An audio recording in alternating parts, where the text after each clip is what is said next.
Olá pessoal, eu sou o Natanael, sou do time de engenharia da NAP, especialista em networking. Possuo algumas certificações Cisco, CCNP Enterprise, Service Provider e Security e faço parte do time Cisco Champion em 2025. Oi pessoal, meu nome é Luiz Lullier, sou do time de engenharia da NAP IT.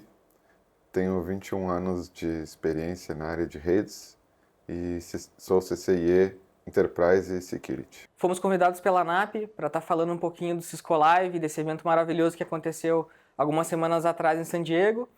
Espero que gostem da conversa que a gente vai ter aqui hoje. E aí, o que tu achou do evento, Cisco Live? O evento é enorme, né? Muita gente de todos os lugares do mundo, então o principal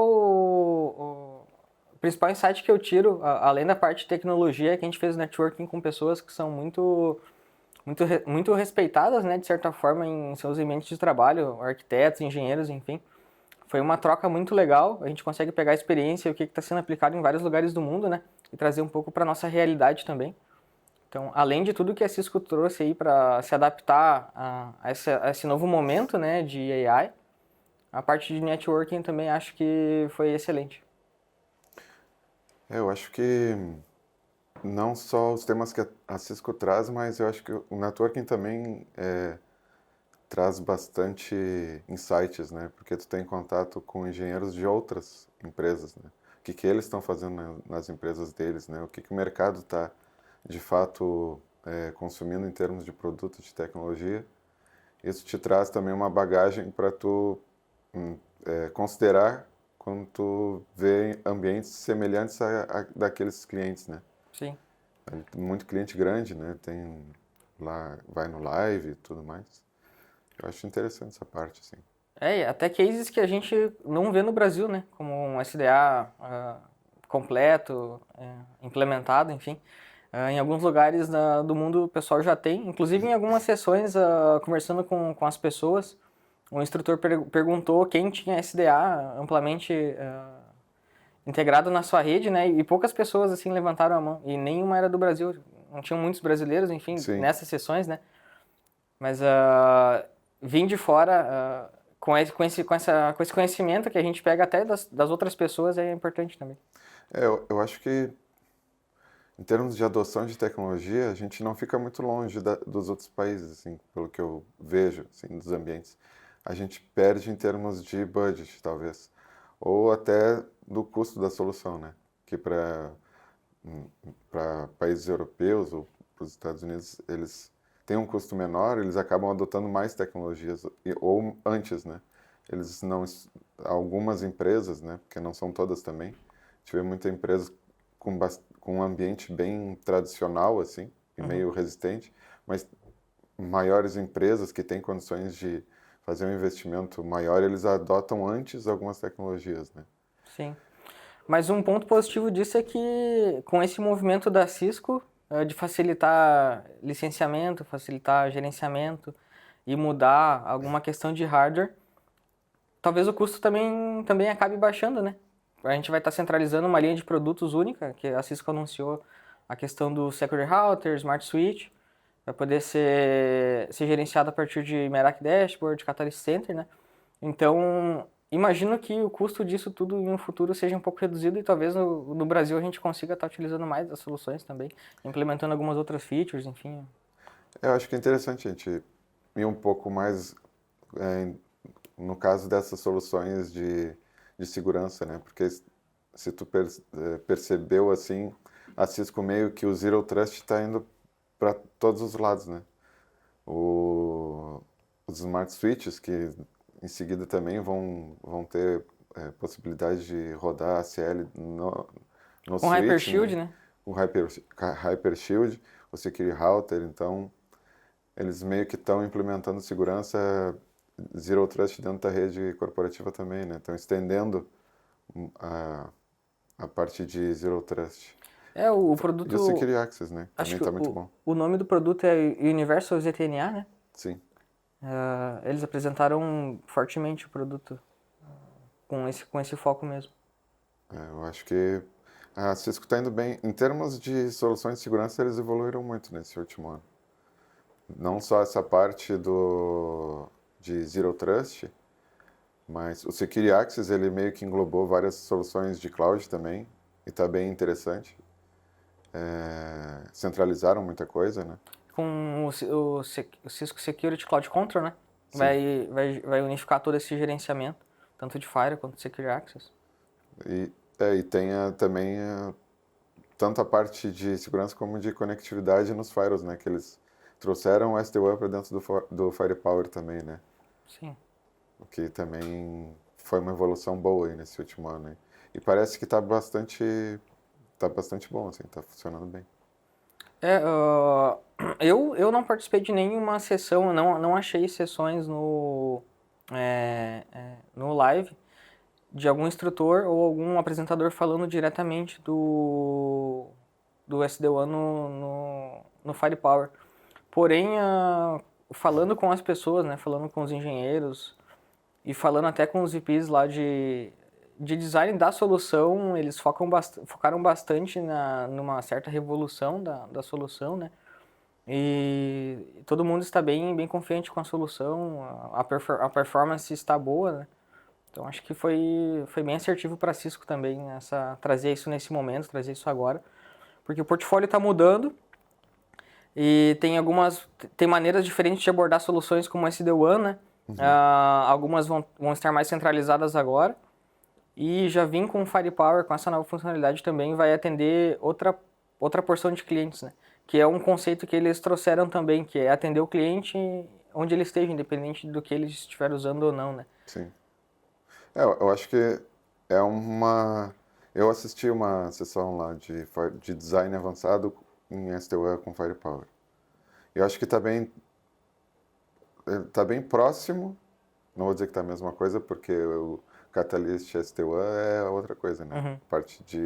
Ele é uma solução, eu acho que é a melhor solução de SD-WAN do mercado, e não tem outra nem perto. Sim. Da forma como ela foi construída, né? Que é, de fato, a control plane sai de dentro da solução, é tipo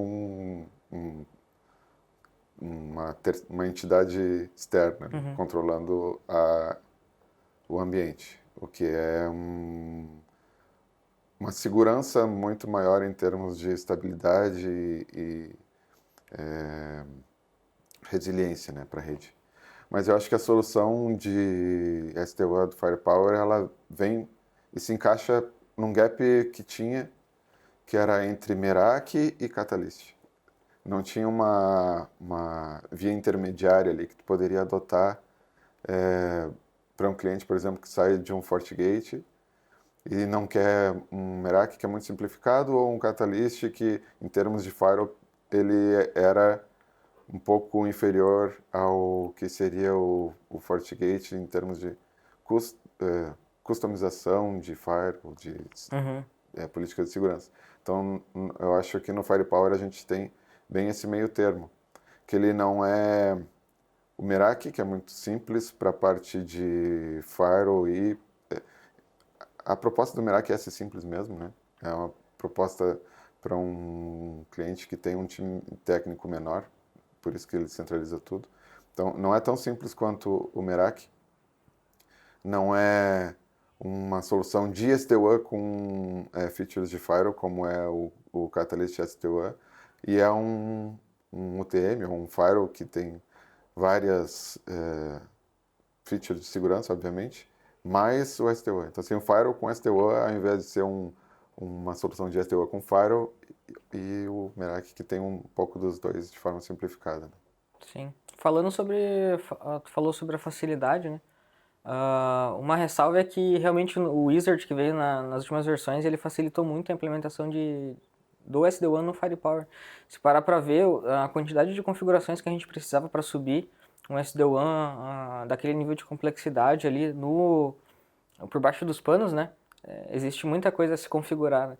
E o Wizard, ele faz tudo em 4 passos, basicamente. Então, realmente ficou muito fácil. Além de performático, ficou fácil. E concordo, eu acho que vai acabar pegando uma porção diferente de clientes. E o Catalyst SD-WAN é uma solução que a gente consegue trabalhar de forma bem mais robusta nela, na verdade, né? Concordo com tudo que tu falou ali. Mas Em em termos de determinados routing, clientes, né? em termos de engenharia de tráfego, do que eu preciso fazer, até parte de configuração mesmo. Acho que é um ambiente um pouco diferente, mas nem todo cliente vai se... Mesmo que eu consiga, né, utilizar ainda das features de segurança, com uma integração de Secure Access e demais funcionalidades, até nele mesmo, né, acho que ele encaixa uma porção diferente de clientes, Sim. que até pelo custo elevado que a solução tem, né. Falando um pouco de Catalyst SD-WAN, ele também teve uma evolução significativa, eu acho, do que era para o que é hoje. Não só em termos de... tem os wizards também, que eles implementaram vários que simplifica muito o ramp-up, né? A instalação da solução e a adoção inicial, mas também em termos de dashboard, a integração com o ThousandEyes, com o Splunk agora, e tem a questão do SD Routing, né? Tu conseguir colocar roteadores que não rodam SD-WAN junto e tu conseguir colocar políticas de roteamento e tudo mais, interligando a parte de SD-WAN e a parte de routing que não tem SD-WAN, né? Com o SD Routing. Então acho que isso também é uma evolução bem significativa. Inclusive, subir o SD-WAN como SD Routing, subir a tua rede como SD Routing, e a partir daí tu faz a implementação do SD-WAN já dentro do dashboard. Sim. Eu acho que isso também é uma evolução bem boa, assim. Eu achei bem legal quando eu vi na Tu não sessão também. restringe, né? Só vai ter o tipo de licenciamento diferente, mas tu pode utilizar a solução como um gerenciador pro SD Routing, não só SD-WAN. Achei bem legal também. Falando um pouco nisso, a gente pode também ir para a questão do dashboard Meraki, né? Que também está integrando soluções Catalyst, que era um problema, porque inicialmente era a solução Meraki no dashboard. Então, tu tinha Meraki e tinha Catalyst, uma solução era em um lugar e outra solução era em outro. Ou Catalyst, geralmente a pessoa nem tinha nenhum dashboard porque o DNA Center era um pouco fora da curva, assim, em termos de investimento. E agora com a centralização e a unificação de dashboard, integra tanto o mundo Catalyst quanto o mundo Meraki dentro de um mesmo dashboard. Isso também simplifica muito, né? Simplifica a operação, simplifica para quem vai implementar e para quem vai sustentar depois, né? Que eu acho que é mais importante, né? A operação simplificada é Sim. muito importante. E ficou muito fácil, porque é basicamente plug and play, né? Também até em um switch Catalyst. E junto com o novo dashboard, já tem adoção de IA para fazer troubleshooting, já tem adoção do ThousandEyes, que está numa versão mais completa. Eles trouxeram, né? Eles vão até o endpoint realmente, e até dentro dos nodes, mesmo que não seja dentro na maneira de falar, né? Eles conseguem ter uma análise mais completa, mesmo que seja um node fora da tua rede onde tu não tem acesso. Ele faz uma análise mais profunda, então a solução de ThousandEyes ela fica um pouco mais completa, já está integrada no Meraki, no dashboard Meraki. Eu não sei se o nome vai ficar dashboard Meraki, acho que vai mudar logo, porque não é mais Meraki, enfim, é uma unificação, né? Mas por enquanto vamos falar dashboard Meraki. Até para localizar, né? Daqui a pouco tu fala dashboard X e Y, pô. Eu tô no dashboard, mas agora nem ficou, enfim. Com a integração do ThousandEyes e AI, né? Já puxar direto para o AI Canvas, o AI Assistance começa o troubleshooting, depois vai para o AI Canvas. Isso é interessante, assim. A parte de AI teve bastante anúncio, né? E eu sinto como se fosse o início do ChatGPT, assim, é um AI que não é ainda, obviamente ele não vai ter todas as respostas, né? Porque o AI precisa de uma alimentação de dados e tudo mais. Mas essa questão do AI, não sei, no Keynote, eu achei bem legal a apresentação do Chuck, e eles apresentaram lá, né, que a Cisco desenvolveu o Deep Network Model durante anos de experiência em cima de engenheiros Cisco com conhecimento a nível expert, né, e também com anos de conhecimento baseado em soluções de TAC. Então ela tem uma performance que eles destacaram como 20% acima de qualquer outra IA focado em redes, né? No caso, tem um desempenho 20% maior que o GPT, que o GPT Mini, Gemini, entre outras. Porque é Isso focado. aí é sem dúvida. Porque, na verdade, independente da solução que eles estão usando para explorar a base de dados que a Cisco tem de problemas e soluções de rede é incomparável. Porque ela é a líder de mercado há muito tempo. Isso e o TAC, sei lá desde quando o TAC existe, mas acredito que seja no início dos anos 90. Então, e eles realmente têm essa base de dados desde sempre. Se qualquer engenheiro do TAC, quando ele enfrenta algum problema, a primeira coisa que ele faz é pesquisar na base de dados. Então, se ele pega informações do cliente, analisa na base de dados para encontrar uma solução, por que não automatiza isso, não usa uma AI para ver de forma mais rápida, né? Encontra a solução de forma mais rápida. O que faz toda a diferença é trazer isso no prompt para o cliente, Sim, né? Em tempo real. O AI Assistant que a gente está comentando é aquela solução que é como se fosse ali um assistente pessoal para o que a pessoa quiser fazer dentro daquela dashboard ali, né? Como é que eu faço para configurar tal coisa? Daí ele vai dizer, clica aqui, clica ali, não sei o quê. Então, isso vai facilitar bastante. Até para problemas troubleshooting. também, troubleshooting. Aí, eu vi um vídeo muito legal da demonstração, que o Assistant ele vai te levando até uma situação onde ele não vai resolver o problema, né, nem te mostrar mais insights, mas ele pede para te direcionar para o AI Canvas. Aí tu clica na URL, ele vai te jogar para o AI Canvas e o AI Canvas vai te trazer todo o troubleshooting e análise que tu está pedindo, né? Isso pode ser integrado com um sistema de gerenciamento como ServiceNow, por exemplo. Então tu pode colocar o ID do ticket e o Canvas vai te trazer o que está acontecendo no ticket. Tipo, 5 usuários tais com problema, o problema é esse.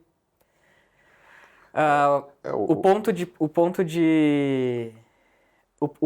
problema específico como um node, né? É esse aqui, dentro de uma topologia, ele marca em vermelhinho qual node. Aí você pode fazer troubleshooting em cima de um determinado node e ele vai te trazendo todas as respostas, né?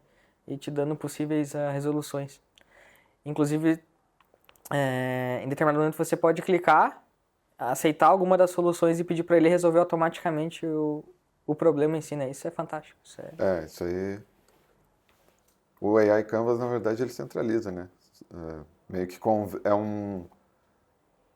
Ele consulta a base de dados um oráculo, é estacionais. quase que um oráculo, né? Pergunta para ele e ele consulta informações em toda a tua rede, assim, por que o usuário X está com lentidão no acesso? Daí ele vai, pesquisa toda a tua rede e te diz ali o que pode ser. Mas o que me remete, né, quando eu vejo um negócio desse, é que aquilo ali é um caso em que tá tudo 100% configurado e funcionando perfeitamente, né, as integrações.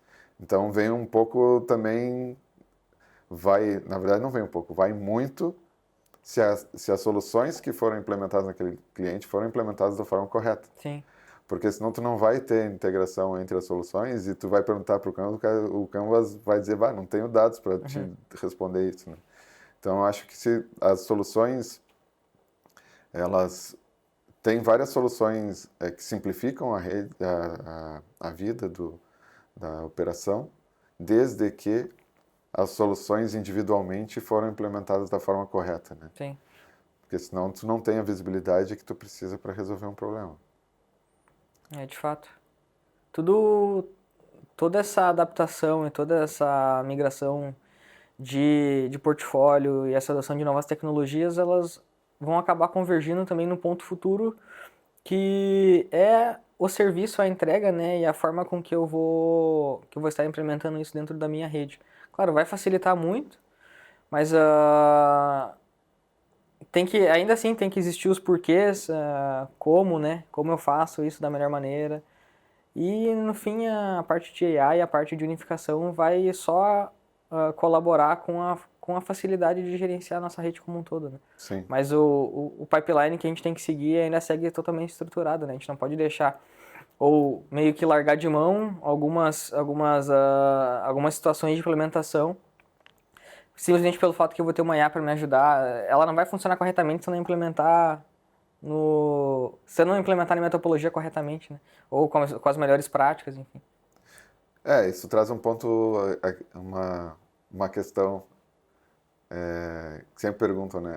A AI vai substituir os engenheiros de rede? É. O que tu acha? Não. Inclusive, a gente teve uma sessão de troca de ideias, né, com um dos VPs de design lá, e o exercício foi o seguinte. Vocês têm que dar ideia para nós de como é que vai ser o cargo do engenheiro de redes do futuro. Porque não vai ser o mesmo perfil de pessoa que existe hoje, vai ser diferente. Porque olhando para essas soluções, em que uma IA, ela analisa, faz troubleshooting e resolve basicamente sozinho um problema, o perfil de profissional vai mudar um pouco. Então, nosso desafio foi: criem um engenheiro de redes do futuro. E aí a gente começou a criar cargos, desenhar skills, né? Mas não vai ser substituído, não vai chegar a esse ponto. Mas o engenheiro ele tem que se adaptar e talvez vai mudar um pouco a forma com que ele atua em cima da rede. Vai ter que provavelmente ser uma rede programada, uma rede com base em prevenção, né? Também, então a gente vai construir uma rede pensando em todos os pontos de falha, pensando em como automatizar ela, em como ela se autorresponde a problemas, né, para aumentar a resiliência. E vai ser um engenheiro muito mais perto de engenharia de prompt e até programação. Mas É, substituir não vai. Talvez para perfis de engenheiros. Na verdade, eu imagino que em certo ponto a maioria vai migrar para algo mais gerencial de rede do que propriamente de botar a mão realmente na massa para configurar o equipamento. Acho que vai mudar um pouco essa visão. eu também eu concordo contigo e discordo que engenheiros de rede vão ser extintos, né? Eu acho que, na verdade, a IA ela não veio para substituir, ela veio para te colocar num novo nível, porque a base de redes todos vão ter que ter muito forte, porque tu vai ter condições de usar uma AI para tu fazer as coisas, só que tu tem que saber o porquê que tu está fazendo as coisas e como, né? Exatamente. Então tu vai ter que alimentar a AI, até se for usar um prompt para pegar algum tipo de script ou coisa parecida, tu tem que explicar muito bem o que tu quer fazer, como tu quer fazer e quais são as restrições que essa solução tem que ter para que para que seja implementada da forma correta, né? E não é todo ambiente que toda a tecnologia casa. Tu tem que saber ter um senso crítico com relação a isso. Sim. E até quando a AI trouxer a solução para ti, ter o senso crítico de saber se aquela solução realmente se tem um fit para aquele ambiente. Se vai ser útil, né? Qual o problema ela resolve, né?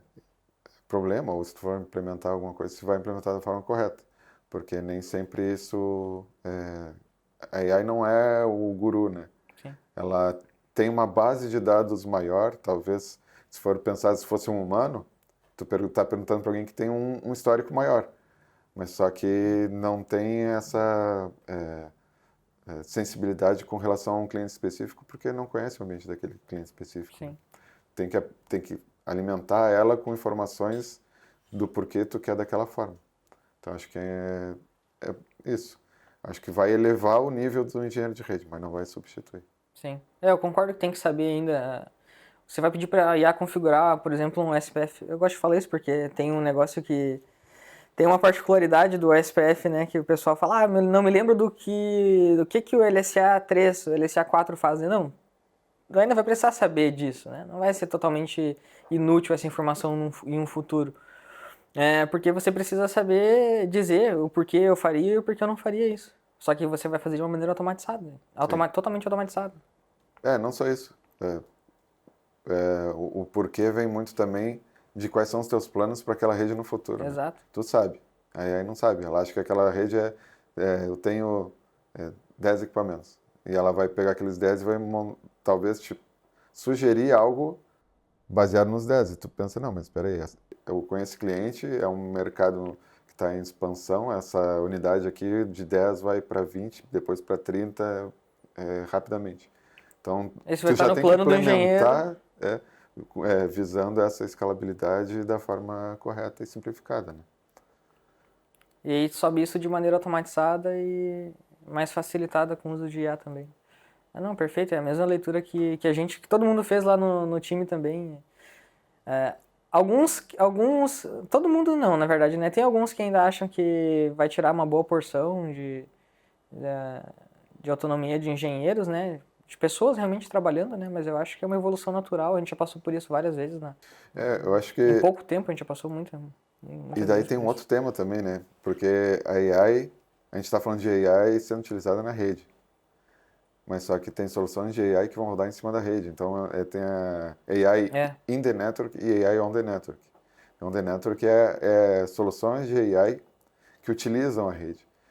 E que, por ser uma, um, uma amount, eu ia dizer, uma quantidade maior de dados passando pela rede, vão exigir também uma capacidade maior da rede. ah, excelente ponto. A gente teve uma sessão que o instrutor ele comentou, né? O perfil de tráfego vai mudar nos próximos anos. E aí a Cisco implementa um Smart Switch, traz um Smart Switch, na verdade, né? Com capacidade de porta multi-gigabit, que a gente estava conversando até esses dias, né? Para que o perfil de tráfego, como ele vai mudar, a gente consiga se adaptar.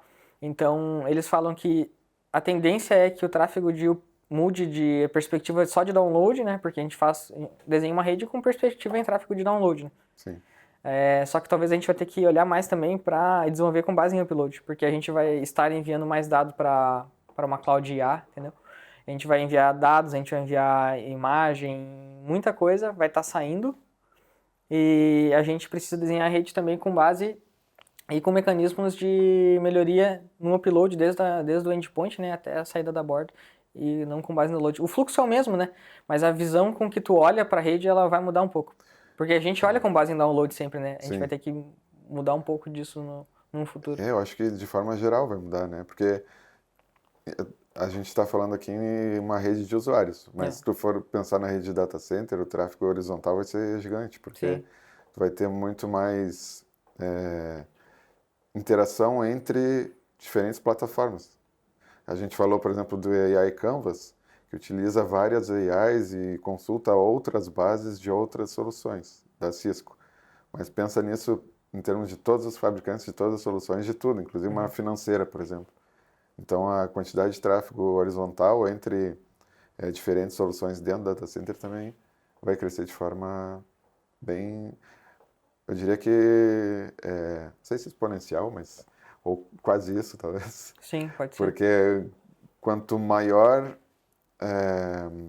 o uso de AI, maior vai ser a quantidade de dados que vai ter, porque vão ser mais aprendizados para aquela machine learning, né? Sim. Então, a base de dados da própria AI vai crescer muito. Então, a parte de armazenamento e de tráfego de dados vai precisar de uma capacidade bem maior. E uma agilidade maior, né? Porque tu não vai perguntar para a AI tomar um café, voltar esperando ela te Sim. responder, né? Quase instantâneo. Então precisa ter uma agilidade boa também. Muito legal. Mas já que tu comentou data center, eu acabei de lembrar de um outro tópico aqui que também é legal, que eu achei um dos maiores insights assim da sessão de campus switching que eu tive, que foi a parte de eficiência energética dos equipamentos, né? Principalmente da linha de Smart Switch, em que vai ser possível agora marcar um agendamento para um switch desligar e religar, desligar portas específicas dele, desligar LED, a eficiência energética das fontes fontes redundantes, uma fonte vai ficar em stand-by enquanto a outra funciona. A parte de stacking também se utiliza com o stacking, ele vai fazer um cálculo energético para reduzir o consumo. Então eu achei muito legal essa abordagem da Cisco para eficiência energética Uhum. e baixar o consumo, né?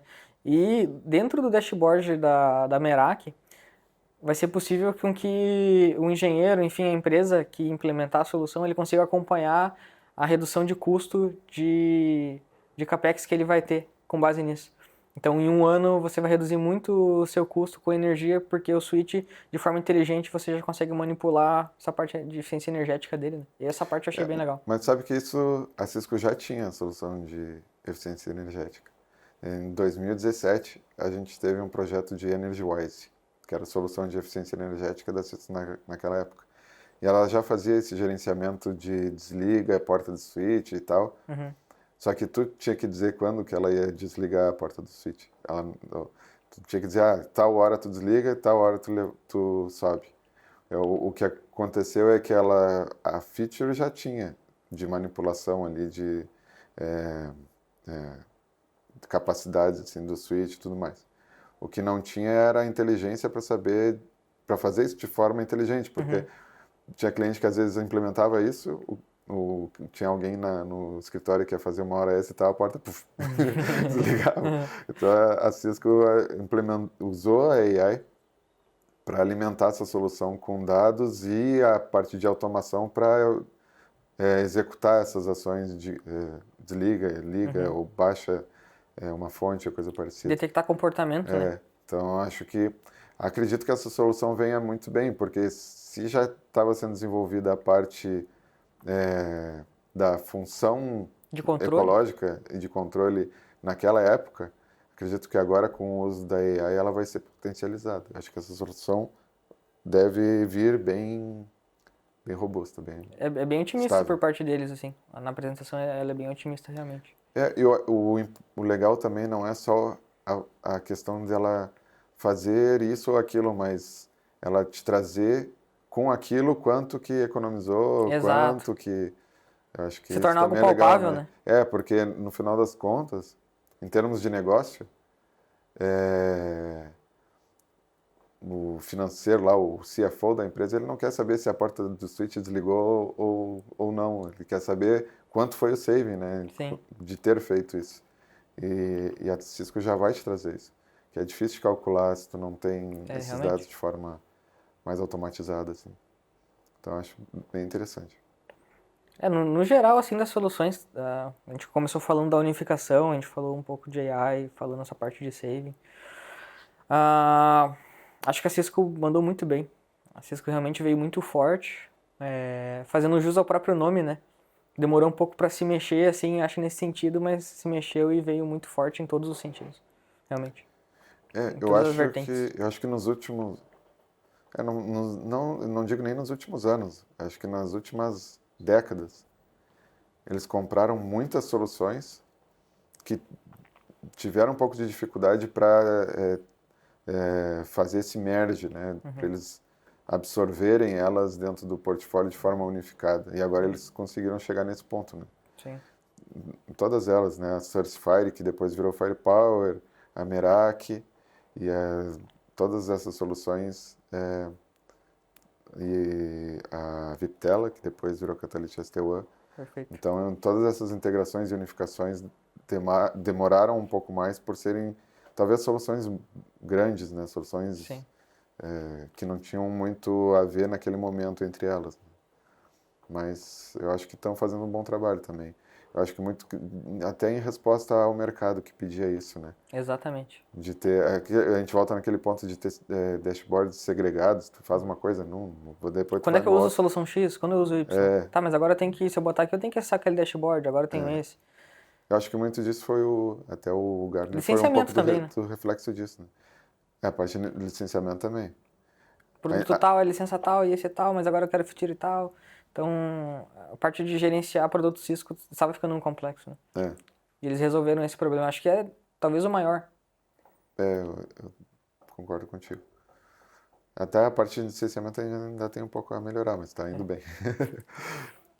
Mas a gente tem assunto para passar dias falando, né? Mas a gente precisa trabalhar implementado um pouquinho do que a gente está falando aqui. Então, essa conversa foi muito legal e, enfim, se quiser encerrar o nosso assunto de hoje aqui.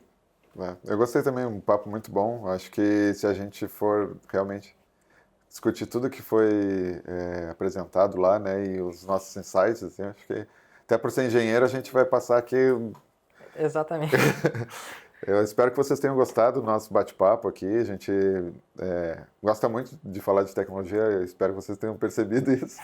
E a gente está disposto aí, abertos a contato, aí se vocês quiserem bater um papo a respeito também, só entrar em contato com a Napeitinho. Muito obrigado, pessoal. Até mais e deixe o seu comentário aí. O que acharam da nossa conversa?